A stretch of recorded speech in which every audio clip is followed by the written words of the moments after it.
Hello बच्चों, let's read the question. The question is two beams A and B of plane polarized light with mutually perpendicular planes of polarization are seen through a polaroid from the position when the beam A has maximum intensity and beam B has zero intensity. A rotation of polaroid through 30 degree makes the two beams appear equally bright. If the initial intensities of two beams are IA and IB respectively, then the ratio of IA and IB equals. तो हमें क्या निकालना है, दोनों की intensity का ratio निकालना है. तो देखिए इस क्वेश्चन में बात हो रही है पोलराइजेशन की, और पोलराइजेशन में जब हम इंटेंसिटी की बात करते हैं तो उसके लिए हम लगाते हैं मेलिस का लॉ. तो सबसे पहले तो आपको पता होना चाहिए मेलिस लॉ के बारे में, ठीक है, और इसी से हमारा क्या हो जाएगा, क्वेश्चन सॉल्व होगा. मेलिस लॉ कहता है कि जो ट्रांसमिटेड लाइट की जो इंटेंसिटी होती है, सपोज आई जो है वो इंटेंसिटी ऑफ ट्रांसमिटेड लाइट की है, that is equals to I naught cos square theta. ठीक है, तो यहाँ से हम देख सकते हैं कि जो ट्रांसमिटेड लाइट की इंटेंसिटी है वो मैक्सिमम कब होगी, जब मेरा थीटा जो होगा अगर वो 0 डिग्री है तब तो ये जो मेरी आएगी मैक्सिमम आएगी, और अगर मेरा जो थीटा है वो 90 डिग्री है तो ये मेरी क्या आएगी, मिनिमम आएगी, मतलब 0 आएगी. ये आपको पता चल रहा है इस रिलेशन से.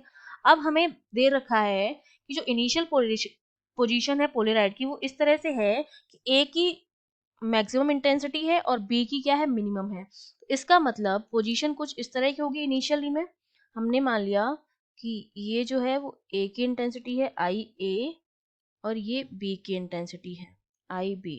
ठीक है, तो पोलराइजेशन स्टार्टिंग में कुछ इस कंडीशन में होगा, तभी ए की जो इंटेंसिटी आएगी वो क्या आएगी, मैक्सिमम आएगी, क्योंकि जो एंगल बन रहा है वो क्या बन रहा है, ए के साथ एंगल 0 बन रहा है और बी के साथ बन रहा है 90 डिग्री, इसीलिए बी के लिए क्या आ रही है, 0 आ रही है. तो इनिशियली बी के लिए फॉर ए के लिए जो थीटा है वो 0 है क्योंकि इसकी इंटेंसिटी मैक्सिमम आ रही है, और बी के लिए जो थीटा होगा इनिशियली वो क्या होगा, 90 डिग्री होगा क्योंकि इसके लिए इंटेंसिटी क्या आ रही है, मिनिमम आ रही है. ये चीज हमें यहाँ से पता चल गई, मतलब इनकी पोजीशन कुछ इस तरह की है. ठीक है, अब हमने क्या किया, पोलराइड को रोटेट करवा दिया है through an angle of 30 degree. जब हम 30 डिग्री से रोटेट कराएंगे, ठीक है, तो अब कंडीशन क्या हो जाएगी, पहले ये इधर आई बी था, इधर आई ए है. अब हमने क्या कर दिया है, रोटेट कर दिया है 30 डिग्री से, तो मतलब कुछ इस तरह से हो गया. अब हमारा ये है ना, ये वाला जो एंगल हो गया वो तो कितना हो गया, 30 डिग्री हो गया, और ये जो इधर से एंगल जो बचा है ये वाला, वो हमारा कितना हो गया, ये पोलराइड है बीच में, ये कितना हो गया, 60 डिग्री हो गया क्योंकि टोटल 90 है. अगर 30 डिग्री से हमने रोटेट किया है तो ये तो 30 डिग्री हो गया और ये 60 डिग्री हो गया.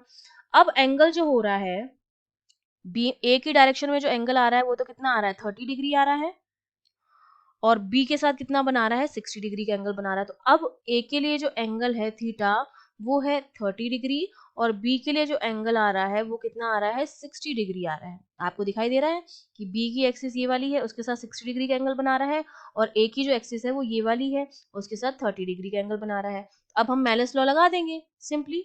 जब मेलिस लॉ लगाएंगे तो ए के लिए तो क्या हो जाएगा, I A dash equals to I A cos square 30 degree, और बी के लिए कितना हो जाएगा, I B dash equals to I B cos square 60 degree. ठीक है, क्योंकि आई नॉट जो हो जाएगा हमारे पास वो तो आई ए के और आई बी के बराबर हो जाएगा, तो ये मैंने यहाँ पर लिख दिया है. अब हमें पता है, हमसे क्या रखा है क्वेश्चन में कि ये इक्वेशन आ गई है ए के लिए और ये इक्वेशन आ गई है बी के लिए. हमसे कह रहा है जब इनको 30 डिग्री पे रोटेट करते हैं तो दोनों जो होती है वो इक्वली ब्राइट होती है, मतलब आई ए डैश जो है वो आई बी डैश के क्या है, बराबर है. I A dash equals to I B dash, तो मैं इनको बराबर लिख दूं तो ये मेरा हो जाएगा I A cos square 30 degree equals to I B cos square 60 degree. तो I A upon I B का जो रेशियो आएगा यहाँ से वो मेरे पास कितना आ जाएगा, ये आ जाएगा कॉस 60 तो ऊपर आएगा मेरे पास, तो कॉस 60 कितना होता है, हाफ, तो ये हो जाएगा हाफ का स्क्वायर अपॉन कॉस 30 की वैल्यू होती है √3/2, तो √3/2 का स्क्वायर.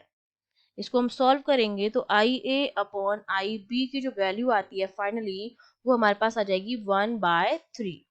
तो रेशियो हमारा कितना आया, I A upon I B 1/3, that means C option is correct. I hope you understood well. All the best.